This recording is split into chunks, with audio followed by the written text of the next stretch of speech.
Europe में मनोवैज्ञानिक एक प्रयोग करते हैं और उसमें वो एक ही फैमिली के 2 बच्चों को लेते हैं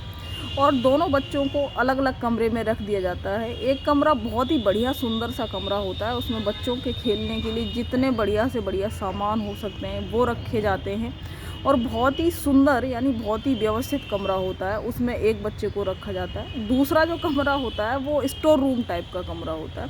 उसमें कुछ भी व्यवस्थित नहीं होता, अबाड़ कबाड़ सी चीज़ें रखी हुई होती हैं और उसमें दूसरे बच्चे को रखा जाता है। दोनों बच्चों को 1 घंटे के लिए बंद कर दिया जाता है कमरों में और बोला जाता है कि तुम इस कमरे में जा कर के खेलो और जो भी बना सकते हो या जो भी कर सकते हो वो करो जा कर के। 1 घंटे बाद जब वो कमरा खोला जाता है तो उसमें से जो व्यवस्थित कमरा होता है, उस कमरे को जब खोला जाता है, जो उसमें बच्चा होता है वो रो रहा होता है और बहुत ही चिड़चिड़ा बैठा होता है और वो हमेशा बोलता है कि इसमें क्या चीज़ है, मतलब ऐसे बहुत सारी चीज़ें बोल रहा होता है। वो उसका स्वभाव बहुत चिड़चिड़ा होता है, उसके अकॉर्डिंग इस चीज़ में ये कमी थी, इसमें ये चीज़ नहीं रखी गई, मेरी पसंद का ये नहीं था, ये जो रखा हुआ है सामान इसमें ये कमी है, ये भी अच्छा नहीं है, इस पूरे कमरे में कोई भी अच्छी चीज़ नहीं थी, सब बकवास था और मैं 1 घंटे तक क्या करता इसमें, मैं बहुत परेशान हो गया।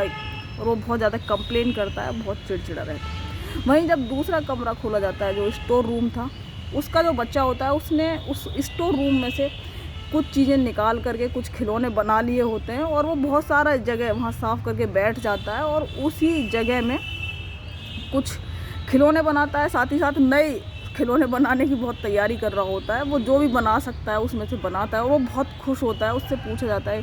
कि तुमने क्या किया, तो उसने कहा कि मैंने देखा है कि इस कमरे में तो बहुत सारा खेलने का सामान बनाया जा सकता है, मैंने ये चीज़ बना ली और इसमें इतनी सारी चीज़ें हैं कि इसमें से मैं बहुत कुछ बना सकता हूँ। यानी वो बहुत खुश हो रहा होता है। तो मनोवैज्ञानिक कहते हैं कि जो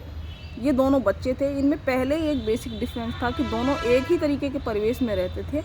पर जो ये बच्चा था जो अच्छे वाले कमरे में गया था ये थोड़ी कंप्लेनिंग नेचर का था। उसकी आदत थी कि हर एक चीज़ में वो कमियां निकालता था, बल्कि दोनों सेम फैमिली के थे, पर उसकी आदत थी कि हमेशा नकारात्मक चीज़ों को देख लेना, कोई भी अच्छी से अच्छी चीज़ हो वो उसमें कमी निकाल के तैयार कर देता है। तो इसलिए उसका जो कमरा था बहुत परफेक्ट बनाया गया, पर फिर भी उसने उसमें कमियाँ निकाली। पर जो दूसरा बच्चा होता है उसका एटीट्यूड थोड़ा पॉजिटिव होता है और वो हमेशा मतलब थोड़ा पॉजिटिव रहता है, खुश रहता है और इसलिए जब उसे कबाड़े में भी डाला गया तो उसने वहाँ पर भी कुछ ना कुछ अच्छी चीज़ें बना ली और उसमें भी वो बहुत खुश था। तो कहने का मतलब था कि यहाँ पर हम सब जिस भी इन्वायरमेंट में हो या जैसी भी परिस्थितियों में पैदा हुए हैं या फिर हमारे आसपास की जो भी परिस्थितियाँ हैं वो डिपेंड नहीं करती कि अगर हम खुश हैं या फिर हम कहाँ तक पहुँच पाएंगे या हम क्या करेंगे। ये सिर्फ हमारा नज़रिया ही है जो हमें सुखी दुखी या फिर हमारी जो कामयाबी है उसको जो है निर्धारित करता है। कहने का मतलब है कि सुख दुख या ये चीज़ें तुम्हारे नज़रिए पे डिपेंड करते हैं। तुम्हारे आसपास की चीज़ें तुम्हें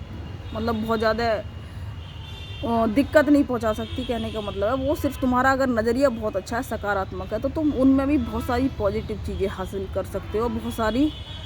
चीज़ें जो भी तुम लाइफ में करना चाहते हो वो कर सकते हो, बशर्ते आपका नज़रिया सकारात्मक हो, ना कि उस बच्चे की तरह चिड़चिड़ा हो। तो आप देखिए कि आपका जो नज़रिया है इनमें से कौन से बच्चे के करीब है और आपको क्या वो पसंद है या फिर दूसरे बच्चे की तरह बनना है, जैसे कि वो बच्चा जो स्टोर रूम में डाला जाता है और वो उसमें से भी अच्छी चीज़ें निकाल लेता है।